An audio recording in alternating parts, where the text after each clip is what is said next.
आत्मीय स्वजनों, श्रीमद् भागवत संक्षेप की इस प्रवचन मालिका में हम तत्व दृष्टि से श्रीमद् भागवत का अध्ययन कर रहे हैं। आरंभ किया, उससे बहुत सुंदर रूप से ये मालिका आगे बढ़ रही है। थोड़ा डिटेलिंग अवश्य हो रहा है, लेकिन वह श्रीमद् भागवत के अभ्यासुओं के लिए एवं बारंबार जो इस कथा का श्रवण करते हैं उनको भी इस मालिका में कई ऐसी बातें जानने मिलेगी जो प्रायः कथाओं में, सप्ताहों में समय की मर्यादा की वजह से व्यासपीठ से प्रकट नहीं होती, नहीं कर पाते। तीसरे स्कंद के 13वें अध्याय से वराह अवतार की कथा का आरंभ होता है। प्रिय सज्जनों, एक नया प्रकरण है, बहुत सुंदर प्रकरण है।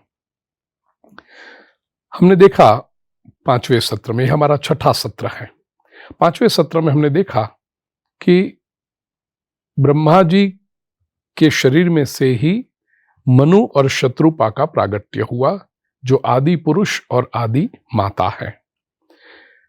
एक अद्भुत युगल है प्रिय स्वजनों। मनु और शत्रुपा, इतनी एकात्मता है दोनों में, उनका मंत्र एक, उनके व्रत समान पति पत्नी में, इतना साहचर्य है। तपस्या कर रहे हैं, उनकी तपस्या से ब्रह्मा जी प्रकट हुए और ब्रह्मा जी ने उनसे कहा कि वरदान मांगो। तो मनु शत्रुपा ने कहा कि प्रभु, आप ही का कार्य करना है, आप बताइए हम क्या करें। ब्रह्मा जी ने कहा, यह सर्ग लीला है, सृष्टि का सर्जन करो, प्रजोत्पादन करो। मनु भगवान ने ब्रह्मा जी से कहा, आदेशे हम भगवतो वर्ते यामी वसूदन स्थानम तिव्यानुजानी ही प्रजानाम मम च प्रभो। तृतीय स्कंद के 13वें अध्याय का 14वां श्लोक। मनु महाराज कहते हैं कि हे ब्रह्मा जी, आपने यदि आदेश किया है तो आपका आदेश का हम पालन करेंगे, आपके आदेश का, लेकिन उसके लिए हमें और मेरी संतति को रहने के लिए आप स्थान दीजिए। जैसा हमने कहा कि उस समय पृथ्वी जल से घिरी हुई थी, जल में डूबी हुई थी। तो ब्रह्मा जी बहुत समय तक सोचते रहे कि क्या करें, क्या करें। अथात्र किमनुष्ठेयम अस्माभिः यस्याहम हृदयादासम स ईशो विदधातु में, ये माने इत्यभिध्यायतो नासा विवरात सहसा नघ वराह तोको निरगादंगुष्ठ परिमाणकः। ब्रह्मा जी चिंतन में मग्न थे कि ये मनु महाराज की जो इच्छा है वो तो स्पष्ट है और स्वाभाविक भी है कि पृथ्वी पूरी जल में डूबी हुई है, रहने के स्थान कहां दूं। चिंतन कर रहे थे ब्रह्मा जी, उसी समय उनकी नासिका में से नासा विवरात सहसा बिल्कुल स्वाभाविक रूप से वराह तो को निरगात, वराह बैर, तोक का अर्थ है बालक, छोटा सा स्वरूप वराह का प्रकट हुआ। और प्रकट हुआ तब कितना था? अंगुष्ठ परिमाणकः, अंगुष्ठ के जितना था।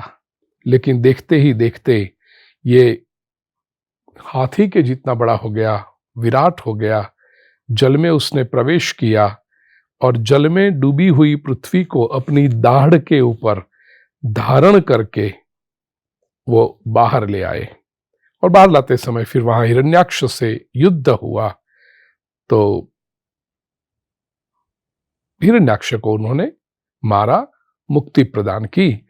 वराह भगवान के इस पराक्रम को देखकर और पृथ्वी के उद्धार की लीला को देखकर ब्रह्मा, मरीचि आदि लोगों ने वराह भगवान की स्तुति की। बहुत सुंदर स्तुति है।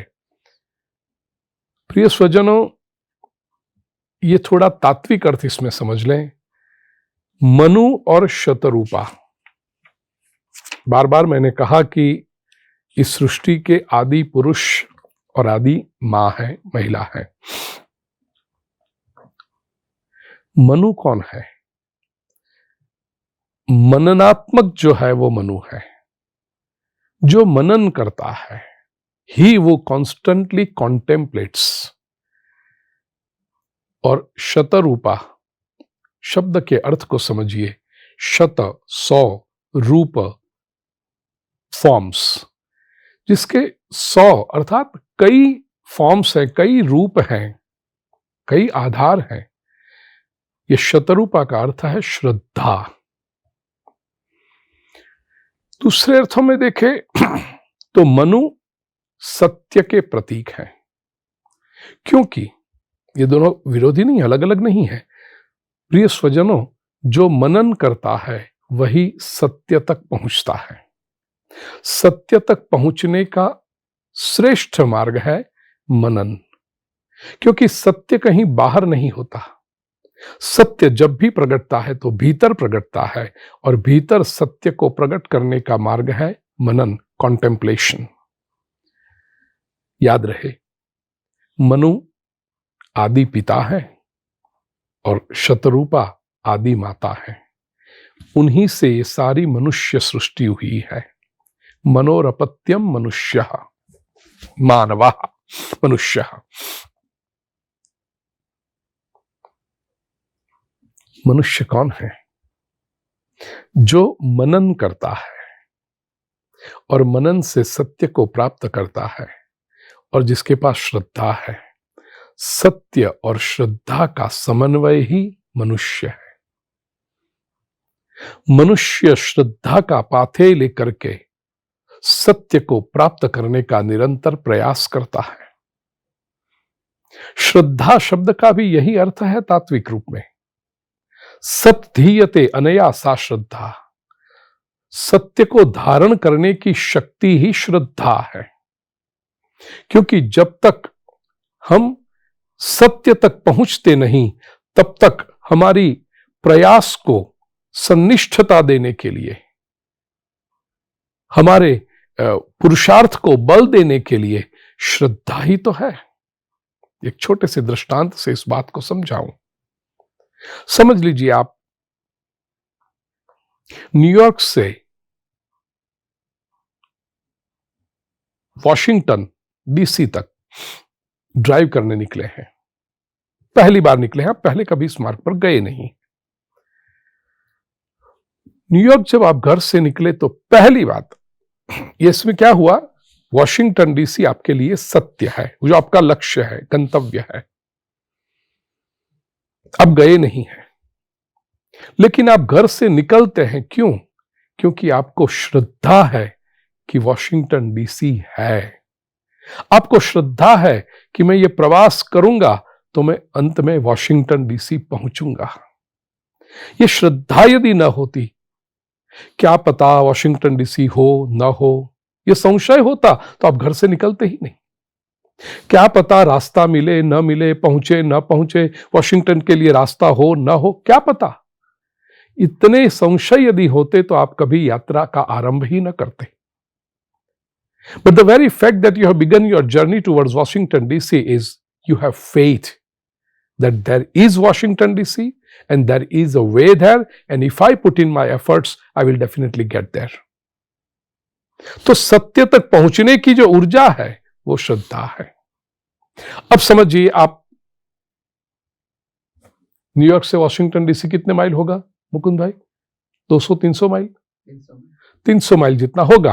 50-60 माइल तक तो आप चलते गए हाईवे पर, और साइन आ रही है वॉशिंगटन 200 माइल बचा है, वॉशिंगटन 250 माइल बचा है, वॉशिंगटन 250 माइल बचा। वो आते जितने जितने वो 10-15 माइल कम होते जाते हैं, आप सत्य के समीप पहुंचते हैं।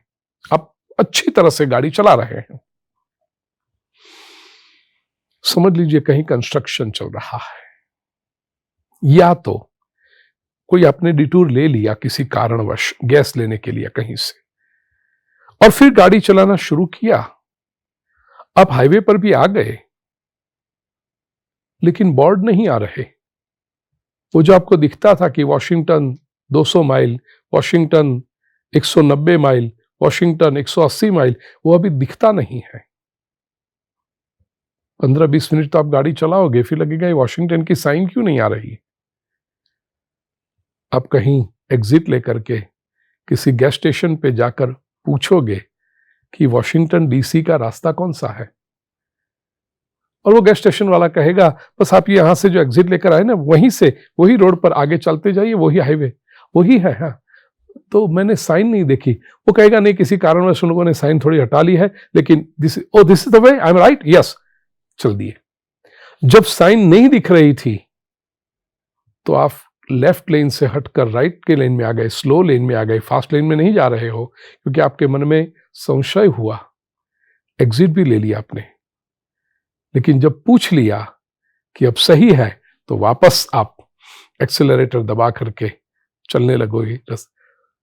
जब साइन नहीं देखी तो क्या हुआ, आपकी श्रद्धा विचलित हुई, और जैसे आपकी श्रद्धा विचलित हुई तो आपकी स्पीड भी कम हो गई, और जब अधिक संशय बढ़ गया तो आपने वो रास्ता ही छोड़ दिया, एग्जिट ले ली किसी से पूछने के लिए, और जब पूछ के पता चला कि यही रास्ता है, आपकी श्रद्धा दृढ़ हुई, आप फिर से उस रास्ते पर चल दिए। प्रिय स्वजनों, सत्य को पाने के लिए श्रद्धा आवश्यक है। इसलिए तो भगवत गीता में भी भगवान श्री कृष्ण कहते हैं, श्रद्धामयोयम पुरुषः यो यत् श्रद्धः स एव सः। जैसी जिसकी श्रद्धा वैसा वह। तो मनु और शत्रुपा सत्य और श्रद्धा के प्रतीक है। मनन से सत्य तक पहुंचा जाता है, और इन दोनों की संतान हम मनुष्य, हमारी भी तो व्याख्या है ना, मनसा कर्माणि सिव्यतीति मनुष्य। मनन पूर्वक अपने कर्मों को करता जाए, जीवन के मार्ग को आगे बढ़ाता जाए, मनन पूर्वक सोच के कि ये जो मैं कर रहा हूं सही कर रहा हूं, क्या ये मेरा वर्तन योग्य है। जो व्यक्ति बिना सोचे, बिना समझे, बिना कॉन्टेम्पलेशन किए वर्तन करते रहता है, या तो सत्य के मार्ग का मनन नहीं करते। कुछ लोग कहते हैं अरे बुरा काम करने के लिए तो बहुत सोच, हाँ सही बात है, बुरा काम करने वाले भी बहुत सोचते हैं। हाँ, किसी का नुकसान पहुंचाने के लिए, किसी को परेशान करने के लिए जो मनन करते हैं, उनको भी लगता है हमने कितना सोच विचार के प्लानिंग किया है, लेकिन उसको मनन नहीं कहते, क्योंकि वो सत्य की दिशा में नहीं है, वो कल्याण की दिशा में नहीं है, और उसको मनुष्य नहीं कहेंगे। ब्रह्मा जी की जो नवधा सृष्टि के बारे में हमने बात की, वहां पशु के में क्या था, पशु वो होता है जो एनालिसिस नहीं करता, वो चिंतन नहीं करता, वो बस जो परिस्थिति आती है जीते जाता। मैंने एक श्वान का, कुत्ते का दृष्टांत दिया था, मेरी पूंछ पे पैर रखा है, मैं तुम्हारे सामने भौंकूंगा, मैं तुम्हें काटूंगा। वो विचार नहीं करता है। मनुष्य वो है जो विचार करता है। प्रिय स्वजनों, हम पशु से आगे बढ़कर मनुष्य बनते जाएं, और मनुष्यता को धन्य करते हुए देव योनि की ओर, दिव्यत्व की ओर चले, देवत्व की ओर चले, यही हमारा लक्ष्य हो सकता है। तो यह हमें सीखना है मनु और शत्रुपा के प्रसंग से। वराह भगवान ने पृथ्वी का उद्धार किया। अब बड़े बड़े जो सुंदर वर्णन है उसका मैं संक्षेप करूंगा। विदुर जी पूछते हैं कि क्यों ऐसा क्या हो गया कि वराह भगवान को हिरण्याक्ष से बैर हो गया और उसको मारना पड़ा, ये किस कारण से हुआ। सर हिरण्याक्ष क्यों हुआ, उसको मुक्ति दे दी, क्यों दी। तो मैत्रेय जी प्रसंग बताते हैं कि ये भी प्रसंग खास करके संसारी लोगों को समझने जैसा।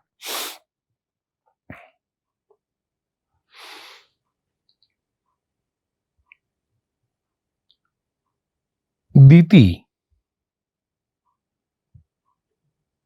कश्यप ऋषि की पत्नी है। जिनको इतिहास जानना वो भी बता दूं, ये दीति है, दक्ष कन्या है, दक्ष की पुत्री है। दक्ष की दो पुत्री हैं, दीति और सती। दीति का विवाह कश्यप ऋषि के साथ हुआ, सती का विवाह भगवान शिव जी के साथ हुआ। वो कथा भी आएगी सती के विवाह की भी। तो दीति ने एक बार, कश्यप ऋषि के आश्रम में है, संध्या समय है, सायं संध्या, इवनिंग टाइम।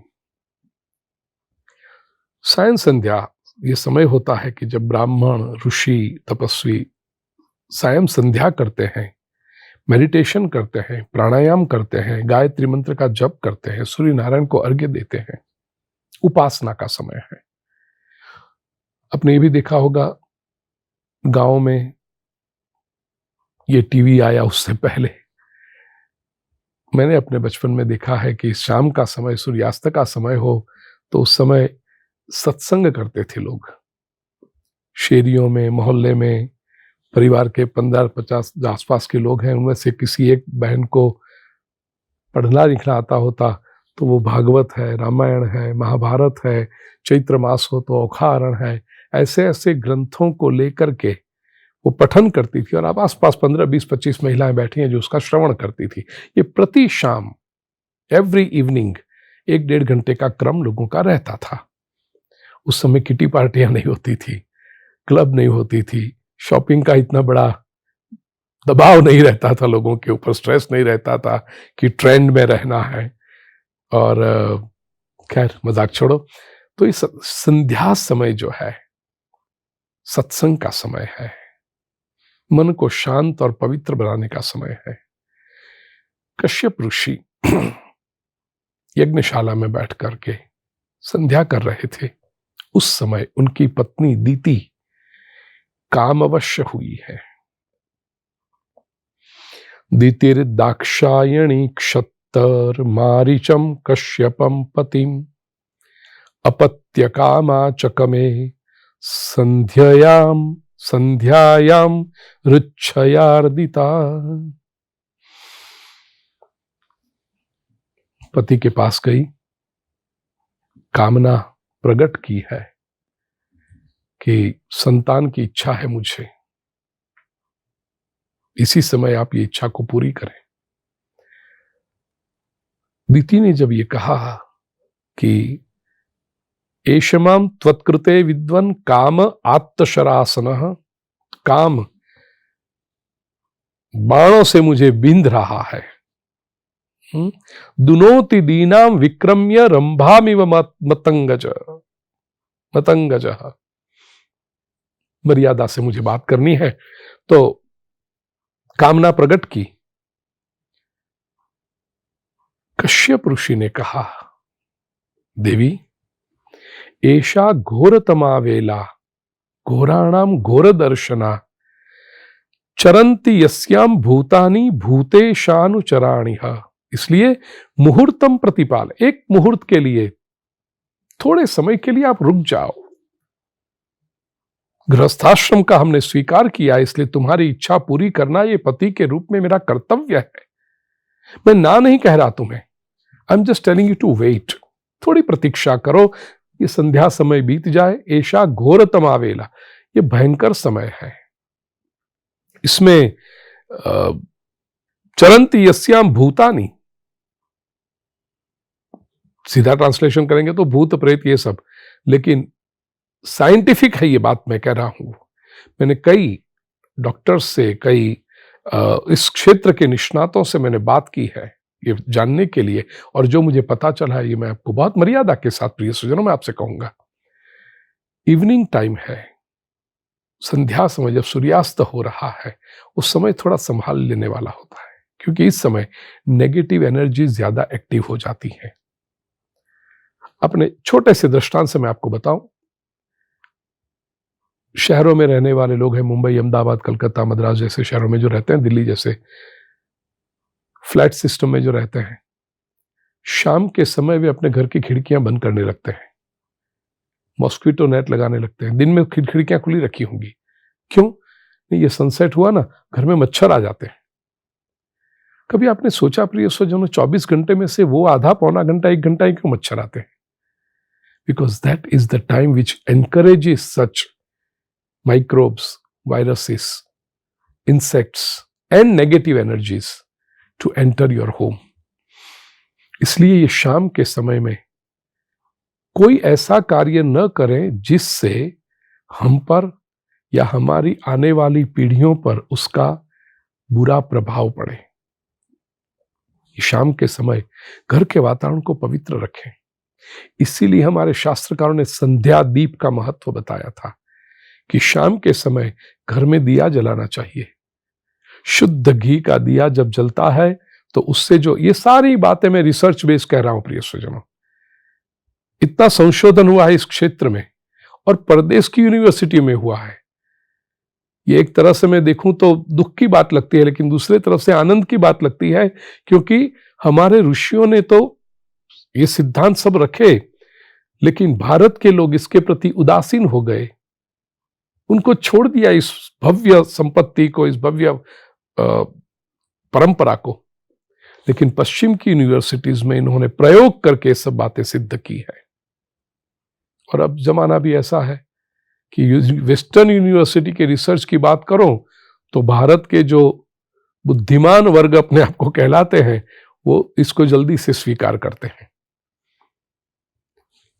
शुद्ध घी का दिया जब जले, उससे जो केमिकल रिएक्शन होता है ये इन सब नेगेटिव एनर्जीज को दूर रखता है।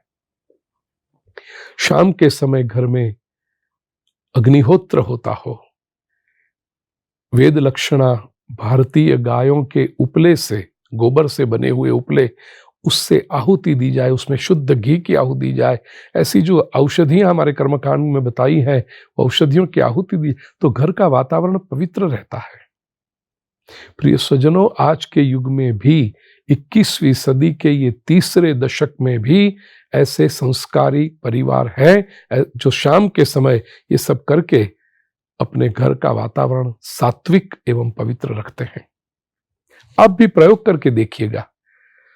सीधे ऐसे कंधे उठा करके आई डोंट बिलीव कहना तो बहुत सरल है, लेकिन वो कंधे उठा करके जब आई डोंट बिलीव कहते हैं हम, तो ये सब बातों के जो शुभ परिणाम है उससे हम वंचित रह जाते हैं। ये शुभ परिणाम यदि पाना है आपको तो प्रयोग करके देखिए, आपको तुरंत अंतर पता चलेगा। संध्या समय अति पवित्र होता है, पवित्र रखना भी चाहिए उसको, और उसके लिए प्रयास भी करने चाहिए। कश्यप ऋषि ने समझाया है लेकिन दीति नहीं मानी। हमारे शास्त्रकारों ने कहा, कामातुराणाम न भयम न लज्जा। जो व्यक्ति कामातुर होता है तो उसको कोई भय भी नहीं होता और वो लज्जा शर्म भी छोड़ देते हैं। दीति की यही हाल हुई। दीति अभाग्यवशात यही स्थिति में है।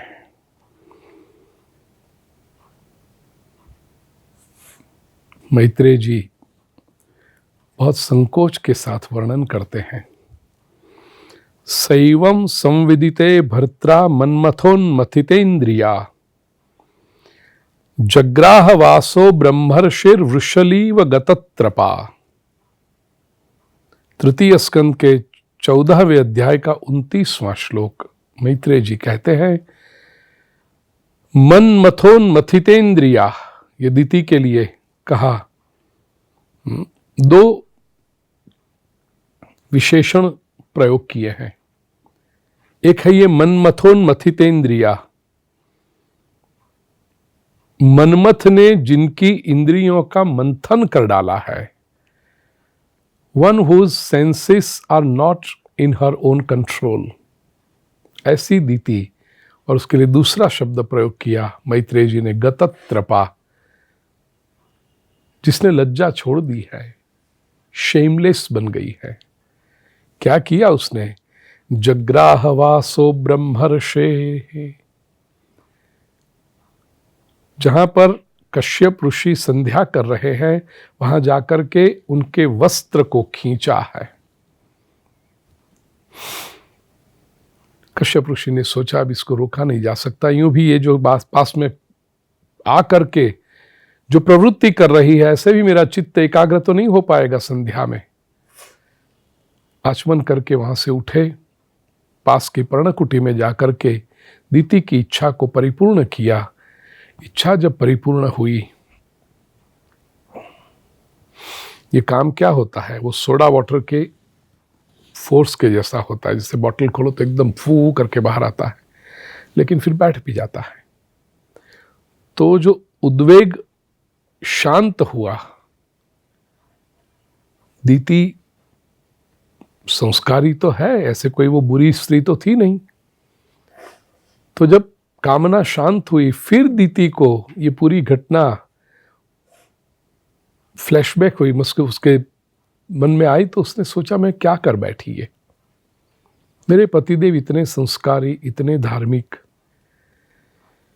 इन्होंने मुझे इतना समझाने का प्रयास किया, फिर भी मैं रुकी नहीं।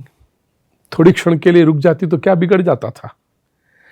पता चला संस्कारी है। दीति आकर के अपने पतिदेव के पास क्षमा मांगने लगी कि मैं जो कामना के उत्साह उद्रेक में आकर के मैं जो बोल गई आपके सामने, मुझे क्षमा करें। कश्यप ऋषि ने कहा कि देवी मैं तो क्षमा करूंगा, तुम्हारा पति हूं, लेकिन जो कर्म हुआ उसका परिणाम अवश्य आएगा। क्या परिणाम आएगा? तो कश्यप जी कहते हैं भविष्यतस्तवा भद्रावभद्रे जाठराधमौ लोकान सपालां स्त्रीश्चंडी मुहुरा क्रंदयिष्यतः। दो अति अधम अधमौ, अति अधम ऐसे बड़े अमंगलमय अधर्म रूप पुत्र दो उत्पन्न होंगे। अब कौन सी माता को यह सुनना अच्छा लगेगा कि उसके पुत्र राक्षस होंगे, असुर होंगे। दीति ने कहा नहीं नहीं, ऐसा नहीं होना चाहिए। कश्यप ऋषि कहते हैं उसमें मैं क्या कर सकता हूं। नहीं, लेकिन आप इतने तपस्वी हैं फिर भी। कश्यप ऋषि ने कहा जब तक हम कर्म नहीं करते तब तक हम अधिकारी हैं। कर्म कर देने के बाद जो फल आएगा उस पर हमारा अधिकार नहीं होता है। नहीं, लेकिन आप अपने तप के प्रभाव से कुछ कीजिए। कश्यप ऋषि ने कहा कि इतना हो सकता है, जो पुत्र दो होंगे वो तो अधम होंगे, आसुरी होंगे, लेकिन उनके मोक्ष के लिए, उनको मोक्ष प्रदान करने के लिए परमात्मा स्वयं अवतार धारण करके पधारेंगे। दीति को कुछ शांति हुई और कुछ अच्छी बात कहिए। तो कश्यप ऋषि कहते हैं कि एक पुत्र को तो मोक्ष मिल जाएगा, दूसरे पुत्र का वंश आगे चलेगा, तो उसका जो पुत्र होगा, यानी कश्यप और दीति का जो पौत्र होगा, वह भक्त होगा। भगवान उस पर प्रसन्न होंगे। तो इस अनुसार प्रिय स्वजनों, ये जो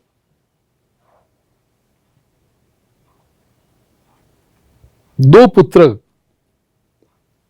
होने थे दीति और कश्यप के, वे फिर इसमें आगे और भी कथा आई है कि वो कैसे हुआ। तो जय विजय का प्रसंग आता है। प्रिय स्वजनों, मैंने तय किया है कि इस भागवत संक्षेप में कहानियों के बारे में मैं अधिक नहीं बताऊंगा, तो मैं संक्षेप में कहानी के अध्याय में आगे बढ़ जाता हूं। भगवान विष्णु के महल के पार्षद हैं दो, जय और विजय। सनत कुमार एक बार भगवान के दर्शन के लिए गए, महल में प्रवेश करना चाहा। जय विजय ने अपमान करके सनत कुमारों को रोक दिया, भीतर नहीं जाने दिया। तो सनत कुमारों ने और देवी लक्ष्मी ने भी शाप दिया है इनको कि तुम्हारा भूतल गमन होगा, अधःपतन होगा। फिर जब जय विजय को पता चला कि अरे ये तो तपस्वी हैं, सनत कुमार इतने ज्ञानी हैं, हम पहचान नहीं पाए उनको, क्षमा करो क्षमा करो। इतने में भगवान भी आ गए अंदर से। सनत कुमार ने कहा शाप तो दे दिया, वापस कैसे ले लें, भूतल गमन होगा। तो भगवान ने मध्यस्थी करते हुए कहा कि देखिए, सेवक का अपराध स्वामी का अपराध होता है। जय विजय कोई अपने कारण से तुम्हें नहीं अंदर आने देते थे, वो मेरी रक्षा कर रहे थे। उन्होंने सोचा मुझे डिस्टर्ब होगा इसलिए नहीं आने दिया। तो सेवक जो भूल करे वो स्वामी। आज भी ये नियम है भाई कि एम्प्लॉय कोई भूल करे तो अल्टीमेटली उसका खामियाजा तो बॉस को ही भुगतना पड़ता है। तो भगवान ने कहा कि मेरी रक्षा के लिए उन्होंने किया था, इसलिए मैं शाप की मर्यादा भूतल गमन की 3 जन्म तक ले आता हूं। और जय विजय से कहा कि ये तीनों जन्मों में तुम्हारी मुक्ति देने के लिए मैं स्वयं अवतार धारण करके आऊंगा। तो तद अनुसार जय विजय प्रथम जन्म में हिरण्याक्ष और हिरण्यकशिपु हुए। भगवान विष्णु ने वराह अवतार लेकर के हिरण्याक्ष को मुक्ति दी, और 7वें स्कंद में कथा आएगी हिरण्यकशिपु को मुक्ति देने के लिए भक्त प्रहलाद की भक्ति से प्रसन्न होकर के भगवान हिरण्यकशिपु का अवतार लेकर पधारेंगे। दूसरे जन्म में यही जय विजय रावण और कुंभकर्ण बने और भगवान रामचंद्र जी ने अवतार लेकर के, भगवान ने राम अवतार लेकर के उनको मुक्ति दी। और तीसरा जो इनका जन्म हुआ जय विजय का, राक्षस के असुर के रूप में, वो है शिशुपाल और दंतवक्त्र। और भगवान श्री कृष्ण ने, महाभारत में प्रसंग है कि पांडव जब राजसूय यज्ञ कर रहे थे और अग्र पूजा भगवान श्री कृष्ण की, वो भी 7वें स्कंद में आएगी बात, अग्र पूजा जब कृष्ण की हो रही थी तो शिशुपाल ने भगवान कृष्ण के बारे में अनाप शनाप बातें शुरू कर दी। 100 बात तब बोले, तब तक प्रभु ने सहन किया। जब शिशुपाल ने अपनी मर्यादा लांघ दी तो भगवान ने सुदर्शन चक्र से उसका मस्तक धड़ से अलग किया। बाजू में शिशुपाल का भाई दंतवक्त्र बैठा था, उसकी गोद में पड़ा। उसको शाप था कि इसका मस्तक जहाँ गिरेगा वो भी मृत्यु पाएगा। तो शिशुपाल और दंतवक्त्र दोनों को एक साथ में मुक्ति मिली। ये 3 अवतार। तो इसकी पूरी कथा प्रिय सुजनों 3वें स्कंद के 15वें और 16वें दोनों अध्यायों में है। भगवान वराह का हिरण्याक्ष के साथ बड़ा युद्ध और बहुत इंटरेस्टिंग, वो आप श्रीमद् भागवत में पढ़ लेना। कहानी है इसलिए मैं उसमें जाता नहीं हूँ। 17 से 19 ये 3 अध्याय एक्चुअली आप देखने जाओ तो वही हिरण्याक्ष का वराह भगवान के साथ युद्ध का वर्णन है। और 20वें अध्याय में प्रिय स्वजनों, ब्रह्मा जी के द्वारा रची हुई विविध सृष्टियों का वर्णन है, जो वर्णन हम आगे देख चुके हैं 3 स्कंद के ही 12वें अध्याय में। मैंने वो नवधा सृष्टि, 9 प्रकार की जो सृष्टि है उसका वर्णन किया। वही बात 20वें अध्याय में थोड़े से डिटेलिंग के साथ रिपीट हो रही है, तो उसको भी हम प्रणाम करें। आइए सीधे 21वां अध्याय अब जो 3 स्कंद का है उसमें विदुर जी प्रश्न पूछते हैं। स्वयं भुवस्य च मनोर्वंशः परम सम्मतः कथ्यताम भगवन यत्र मैथुनेनैधिरे प्रजाः। स्वयंभव मनु के वंश का आप वर्णन कर रहे थे, जिसमें जगह पृथ्वी पर उनकी संतति हो तो कहाँ रहेगी, उसके लिए भगवान को जब पूछा तो वराह अवतार हुआ। वराह अवतार क्यों हुआ, इसके प्रसंग फ्लैशबैक के हुए। वराह के साथ हिरण्याक्ष का युद्ध और भगवान वराह ने हिरण्याक्ष को मुक्ति दी, वो सारी बातें प्रभु आपने बताई। अब मुझे बताइए कि मनु और शत्रुपा ने भगवान ब्रह्मा से जो वरदान मांग के कहा कि पृथ्वी का उद्धार करो ताकि हमारी संतति वहां बसे, वो संतति कौन, वो प्रजा क्या है, वो वंश कौन सा हुआ, इसकी कथा बताइए। मैत्रेय जी कहते हैं कि प्रजा सृजेति भगवान कर्दमो ब्रह्मणोदितः सरस्वत्याम तपस्ते पे सहस्राणाम समादश। एक तो पहले यह है कि जो मनु और शत्रुपा के 5 संतान, 2 पुत्र 3 पुत्रियां, प्रियव्रत उत्तानपाद 2 पुत्र और आकुति देवहूति प्रसूति 3 पुत्रियां, उसमें सबसे पहले मध्यम पुत्री जो है देवहूति, उसके दाम्पत्य जीवन का प्रसंग आता है। प्रसंग जो कथा का है वो संक्षेप में कहूंगा, उसमें जो आध्यात्मिक समझना है खास करके कपिलोपदेश, उसमें हम डिटेल में जाएंगे।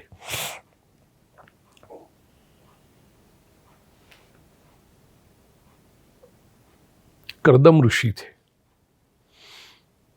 सरस्वती नदी के तट पर सिद्धपद क्षेत्र में तपस्या कर रहे थे।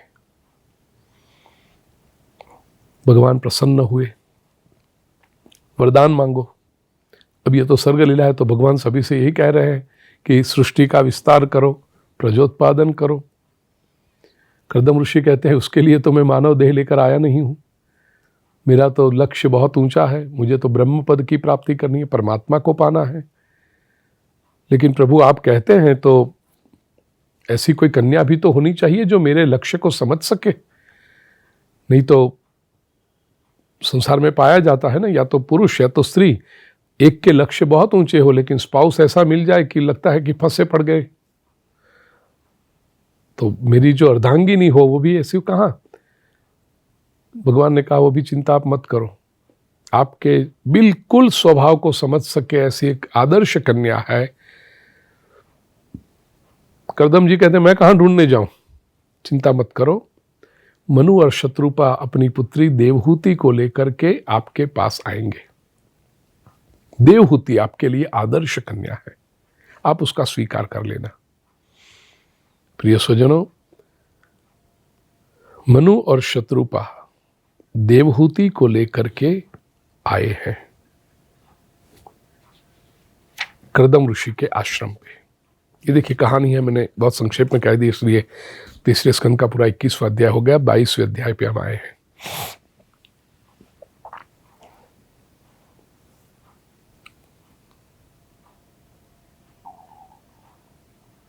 मनु शत्रुपा अपनी पुत्री को लेकर के आए कर्दम जी के पास प्रस्ताव लेकर के।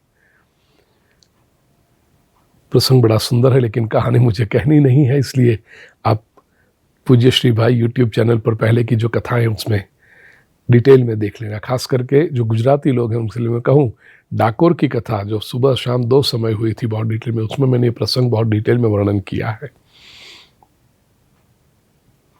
विवाह का जब प्रस्ताव रखा तो कर्दम ऋषि ने पहले कहा कि मेरी तो कोई इच्छा नहीं है दाम्पत्य जीवन ग्रहण करने की, लेकिन भगवान की आज्ञा है इसलिए मैं करूंगा। मेरा एक सिद्धांत है, मेरी एक शर्त है। पुत्र जन्म होने के बाद मैं नैष्ठिक ब्रह्मचर्य का पालन करूंगा और परमहंस दीक्षा का स्वीकार करूंगा। यदि आपकी पुत्री को यह शर्त मंजूर हो, मान्य हो, तो मैं इस संबंध में आगे बढ़ूं। देवहूति अति समझदार है, संस्कारी है, उसने इस शर्त को स्वीकार कर लिया।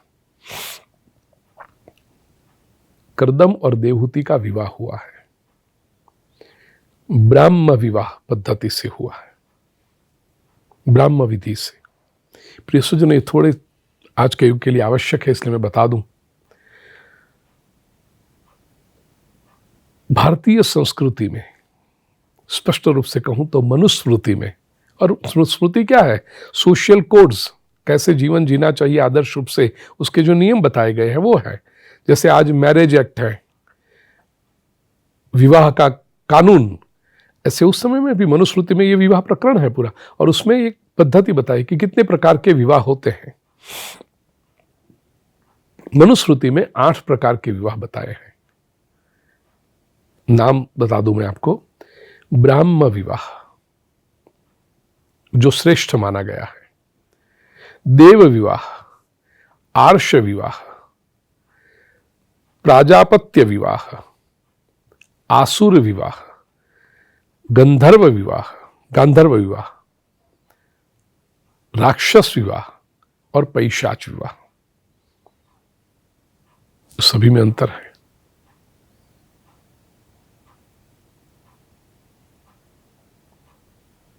आज के युग में मोटा मोटी 2 ही प्रकार के विवाह रह गए हैं, जिसको हम कहते हैं अरेंज मैरिज एंड, आप कहोगे लव मैरिज, मैं कहता हूं चॉइस मैरिज, जहां वर कन्या एक दूसरे को पसंद कर लेते हैं और वो विवाह होता है। और अरेंज मैरिज जहां बड़े बुजुर्ग फैमिली के लोग बताते हैं कि ये पात्र देखो, ये पात्र है अच्छा है तुम्हारा, वही तय करते हैं।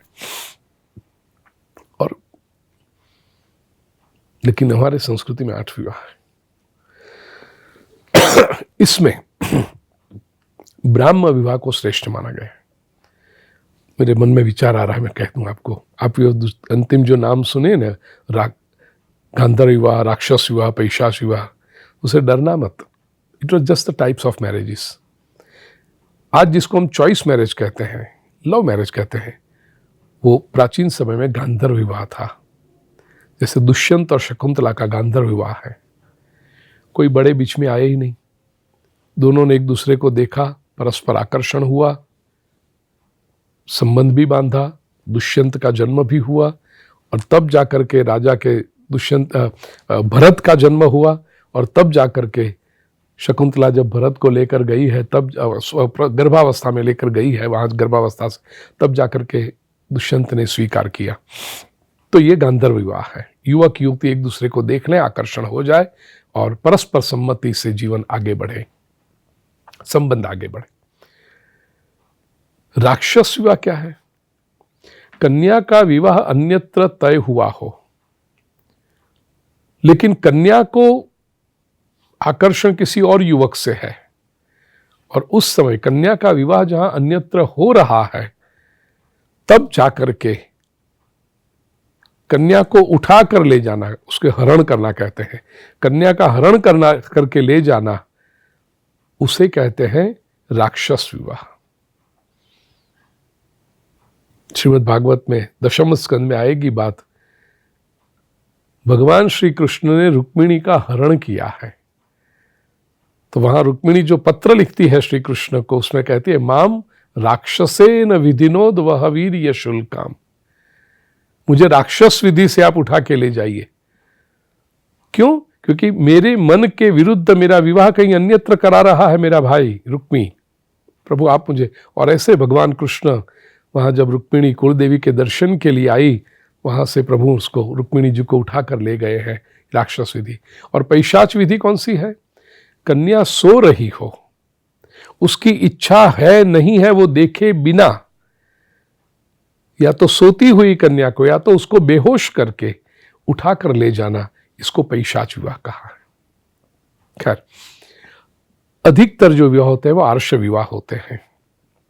ऋषियों ने जो बताई है पद्धति उसके होते हैं। आज भी जो हम जिसको अरेंज मैरिज कहते हैं वो आर्ष विवाह है। उसमें क्या होता है?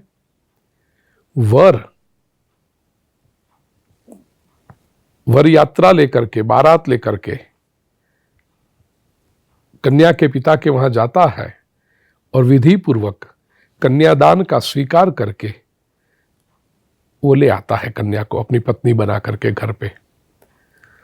अब आजकल कन्यादान शब्द से भी कुछ स्वयं को पढ़ी लिखी समझने वाली, लेकिन शास्त्र नहीं पढ़े, केवल टीवी सीरियल या तो एडवर्टीजमेंट या बॉलीवुड के प्रभाव में रहने वाली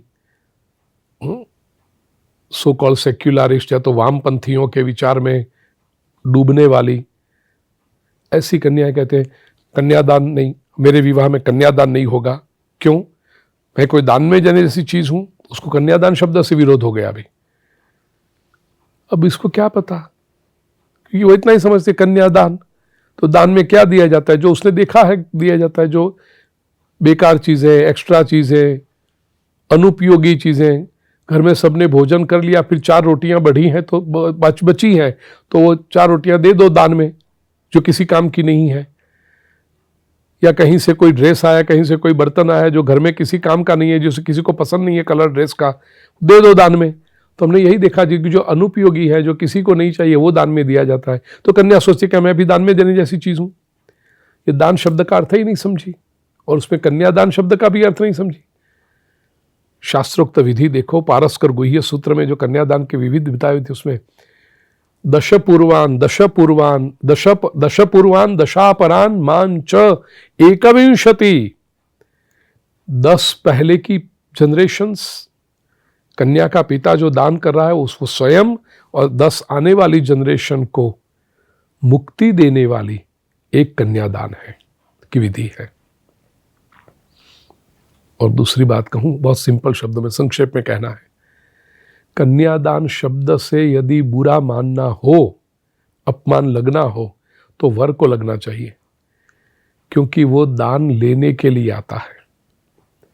इसलिए तो वो बड़ा सच आता है ना, वो कन्या के पिता के वहां आना किसको पड़ता है? जो भिखारी है, जिसको दान लेना है, उसको आना पड़ता है जहां से दान मिलने वाला है। तो कन्या के पिता के वहां से दान मिलने वाला है, इसलिए वो आता है। ये तो उसको लगे नहीं कि वो भिखारी है, इसलिए आजकल वो अच्छे अच्छे कपड़े पहना के उसको घोड़े पे बिठा के जरा बाजे बजा करके ले आते हैं, ताकि उसको बेचारे को लगे नहीं, बेचारे को, कि वो भीख मांगने के लिए आ रहा है।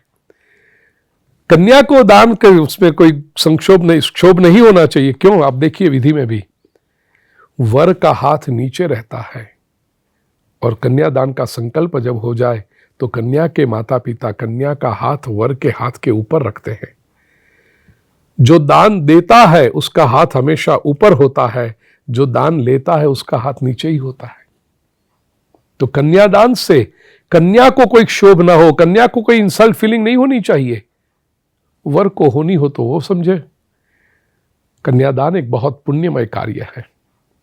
ये आर्ष पद्धति है। अब मैं जो कहूं, यहां करदम और देवहूति का विवाह हुआ है वो ब्राह्म विवाह पद्धति से हुआ है। क्यों?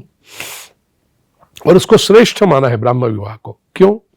क्योंकि इसमें विशेषता यह है प्रिय स्वजनों,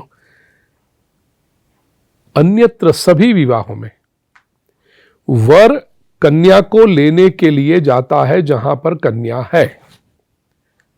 अब जैसे गांधर्व विवाह भी कहा, या तो ये राक्षस विवाह कहा, पिशाच, कृष्ण को वहां आना पड़ा जहां रुक्मिणी थी। पिशाच विवाह में जो भी वर जाता है जहां कन्या लेटी पड़ी है, जहां सोई है या बेहोश है। एकमात्र ब्राह्म विवाह ऐसा है प्रिय स्वजनों, जहां पर कन्या के माता पिता जब सुनते हैं या उनको पता चलता है, जानकारी मिलती है कि ऐसा एक श्रेष्ठ युवक है जो मेरी पुत्री के लिए आदर्श वर बन सकता है, तब कन्या के माता पिता अपनी कन्या को लेकर के वर जहां पर है वहां आते हैं और वर से विनती करते हैं युवक से कि आप मेरी पुत्री का आपकी पत्नी के रूप में स्वीकार करो। कन्या के माता पिता कन्या को लेकर सामने से वर के पास आए और कन्या प्रदान करें, वह ब्राह्म विवाह है, वो श्रेष्ठ माना गया है। और वह विवाह से करदम देवहूति एक हुए। करदम ऋषि तो अपने जीवन का जो लक्ष्य था, जप तप यज्ञ समाधि, उसमें लग गए। समय बीता। देवहूति जी ने बहुत सुंदर रूप से अपने पति की सेवा की है। 23वां अध्याय। अब देखिए, जो कहानी पाठ है वो अध्याय बहुत जल्दी से चल रहे हैं। 3 स्कंद का 23वां अध्याय। मैत्रेय जी कहते हैं, पितृभ्याम प्रस्थिते साध्वी पतिमिंगित को विदा नित्यम पर्यचरत प्रीत्या भवानी व भवम प्रभु। कितने सुंदर शब्द है। जैसे पार्वती ने शिव जी की सेवा की, भवानी व भवम प्रभु। भव शिव जी, भवानी व पार्वती जगदम्बा। जैसे पार्वती ने शिव जी की सेवा की, वो शिव पुराण में बहुत सुंदर प्रसंग है प्रिय सुजनों, सुनना। ये पूज्य श्री भाई यूट्यूब चैनल पे शिव पुराण की कथा है, शिव तत्व दर्शन, उसमें मैंने वर्णन किया है। जिस प्रकार से शिव को पाने के लिए पार्वती ने तप किया, भवानी ने, और विवाह होने के बाद भी जिस तरह से वो टोटल सरेंडर होकर के, टोटल समर्पित होकर के रही। देवहूति करदम ऋषि को इतनी समर्पित होकर रही। पतिमिंगित को विदाहा। पति को कहने की आवश्यकता नहीं पड़ती कि मुझे ये चाहिए। मेरे पति को क्या आवश्यकता होगी वो पहले से समझ लेती है। और नित्यम पर्यचरत प्रीत्या, नित्य सेवा करती है। और इसलिए नहीं कि मेरी ड्यूटी है, I am suppose to do it, न करूं तो क्या होगा, ऐसे नहीं, प्रीत्या, प्रेम से करती है।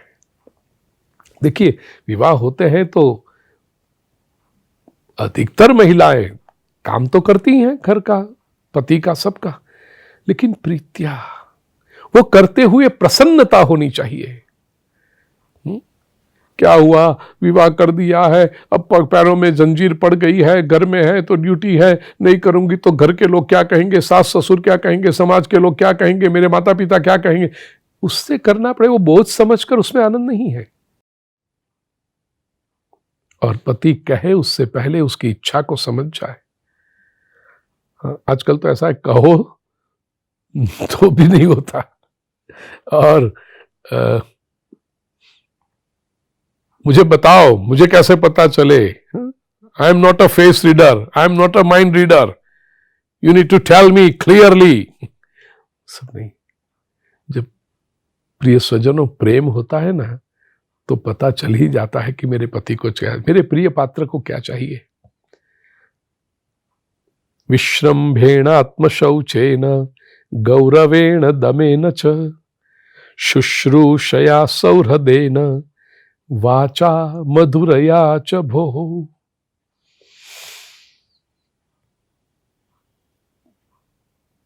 विसृज्य कामं दंभं च द्वेषं लोभमघं मदम अप्रमत्तोद्यता नित्यम तेजियां समतोषयत। अब देखिए प्रिय स्वजनों, आसुरी सृष्टि का वर्णन पूरा हो गया। मैंने कहा था तीसरे स्कंद में 33 अध्याय है, 19 अध्याय तक आसुरी जो सृष्टि है वो पूरी हो गई। अब देव सृष्टि चल रही है। आसुरी सृष्टि में दीति और कश्यप का प्रसंग मैंने अभी बताया। इसके सामने आप कंपेयर करो, जो दो चित्र है वो यहां पर अब देवहूति और कर्दम का गृहस्थाश्रम है। दीति कामवश हुई थी, निर्लज्ज होकर के उसने कश्यप ऋषि के पास जाकर के हठ से अपनी इच्छा पूरी कराई, जिद से अपनी इच्छा पूरी कराई। और यहां देवहूति के बारे में कहा, विसृज्य कामम दंभं च द्वेषम लोभमघं मदम्।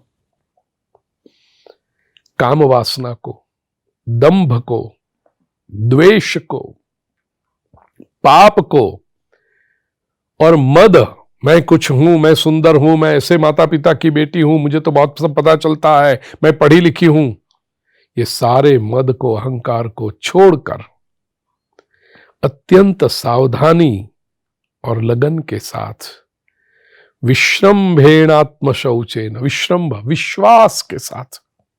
प्रिय स्वजनों, इसका वर्णन मैं सामाजिक हेतु से कर रहा हूं, सोशल मैसेज है इसमें। आज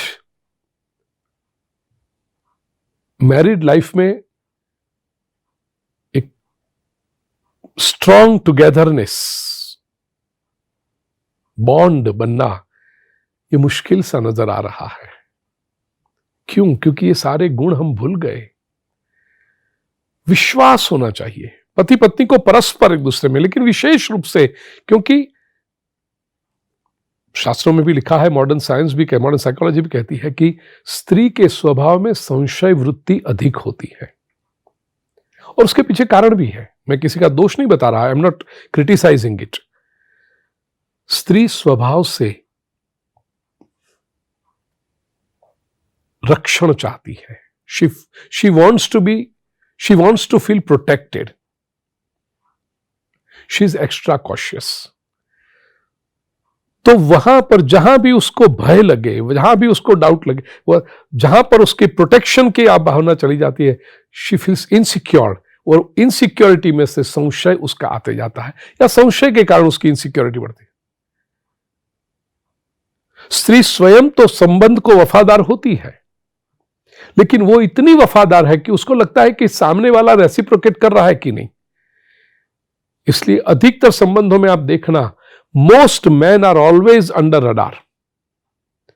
जहां भी कुछ हुआ वहां क्यों देखा, उसके साथ इतनी क्यों बातें की, ये क्यों। अब पुरुष खराब नहीं है प्रिय स्वजनों, वो सहजता से बात करता होगा, but poor fellow he is always, ये क्यों किया। ये मैरिड लाइफ में एटलीस्ट शुरुआत के 20-25 वर्षों में, till the age of 50, mid life crisis क्यों होती है? बस यही तो है, संशय। अब जितने पुरुषों पे संशय किया जाता है वो सारे पुरुष बुरे ही हैं, ये क्यों मान लेते हो भाई? लेकिन ये वास्तविकता है, इससे बचे। विश्वास होना चाहिए। मैं बहुत डिटेल में नहीं जाना चाहता, केवल अंगुली निर्देश कर देता हूं, इसके ऊपर अधिक चिंतन आप स्वयं करिएगा। विश्वास से रहती है, आत्म शौचेन, देवहूति पवित्रता से रहती है। गौरवेण, प्रिय स्वजन है, तो संक्षेप में बात करनी तो एक एक गुण के ऊपर डिटेल किया जाता है। संबंध की दृढ़ता, और दोनों पक्षों में है ये, पति पत्नी दोनों को गौरव होना चाहिए। पत्नी को गौरव होना चाहिए, मैं इनकी पत्नी हूं। She should feel proud of being his wife. और पति को भी गौरव होना चाहिए, मेरी पत्नी है। ये गौरव की भावना एक दूसरे, तो ही संबंध टिकता है। दमेन च, दम का अर्थ है इंद्रिय का संयम। शुश्रूषया, सेवा की भावना, ये तो बहुत आवश्यक है।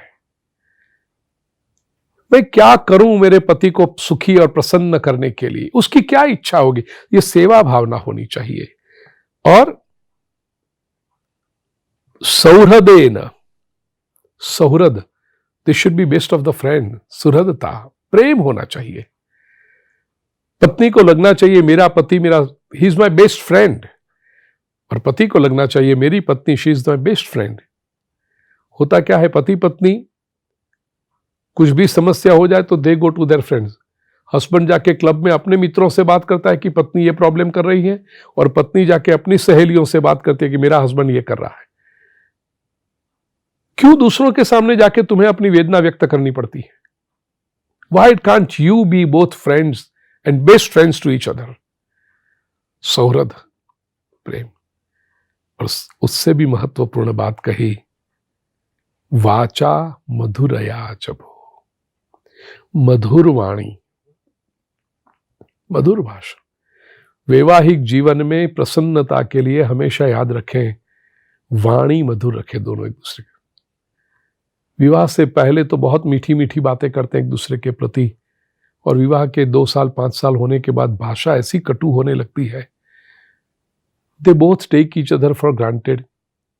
दुनिया के सामने मधुर बातें करेंगे, फोन पे बात करेंगे तो भी ऐसा स्वीट टॉक करेंगे, ओ यस, ओ वाह, लेकिन एक दूसरे से बात करेंगे तो पत्नी पति से बात करेगी, पति पत्नी से बात करेंगे, कटुता न करें।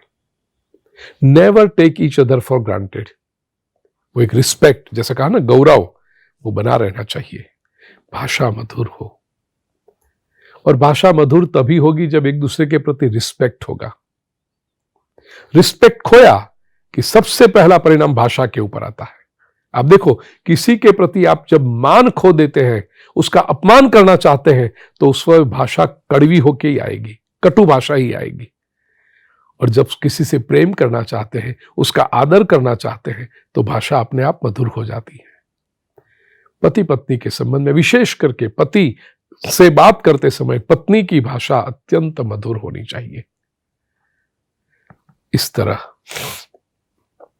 देवहूति ने बहुत सुंदर रूप से अपने पति को संतुष्ट किया, सेवा की। कर्दम ऋषि कहते हैं 3 स्कंद के 23वें अध्याय के 6ठे श्लोक में, तुष्टो हमद्य तवमान विमानदायः शुश्रूषया परमया परया च भक्त्या यो देहिना मयमतीव सुहृद स्वदेहो नावेक्षितः समुचितः क्षपितुम मदर्थे। मुझे लगता है एक पत्नी के लिए पति से प्राप्त किया हुआ इससे बढ़कर कोई सर्टिफिकेट हो ही नहीं सकता। द सक्सेसफुल वाइफ, दूसरी दुनिया से क्यों सर्टिफिकेट चाहिए? पति के पास से सर्टिफिकेट। और क्या कहा है, तुष्टो हमद्य तव मान विमानदाया। हे मानवी, हे शत्रु, हे देवहूति, तुष्टो हम अद्य, आज मैं तुष्ट हो गया। तुमने जो मुझसे प्रेम किया है, शुश्रूषया परमया, परम शुश्रूषा की, तुमसे बढ़कर मेरी सेवा, मेरा ध्यान, मेरा केयरिंग और कोई कर ही नहीं सकती। और परयाच भक्त्या, कर्दम ऋषि कहते हैं कि तुम्हारी परम शुश्रूषा, तुम्हारी परम सेवा ऐसी है कि जैसे कोई भक्त भगवान की भक्ति करता हो। पराभक्ति तुमने की है मेरी। यो देहिना मयम अतीव सुहृद स्वदेहो, किसी भी व्यक्ति के लिए ये अत्यंत प्रेम की घटना है, अत्यंत प्रियतम ऐसा मिलना। नावेक्षित समुचित क्षपितुम मदर्थे, मेरे लिए तुमने अपना भी ध्यान नहीं रखा।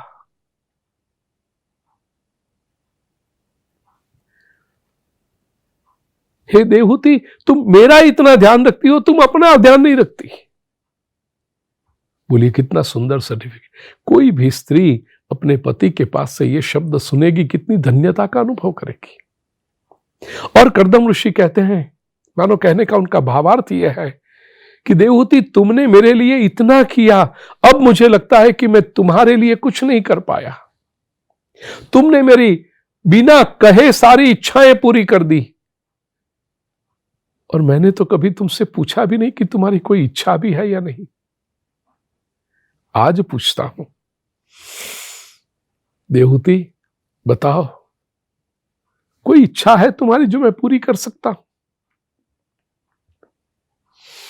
तब देवहूति कहती है, स्वामिन, विवाह के समय जो आपने प्रतिज्ञा की थी कि पुत्र जन्म होगा तब तक मैं गृहस्थाश्रम का पालन करूंगा और उसके बाद नैष्ठिक ब्रह्मचर्य स्वीकार करूंगा। गृहस्थ सुख का उपभोग करना है,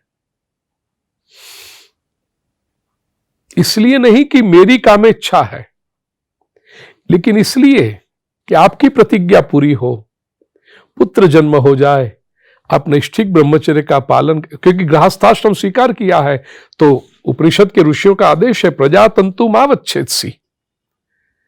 दाम्पत्य जीवन का स्वीकार किया, मैरिड लाइफ का स्वीकार किया तो संतति प्रजोत्पादन करना ही चाहिए, यह हमारा कर्तव्य है, ताकि प्रोजेनी चलती रहे, वंश चलता रहे।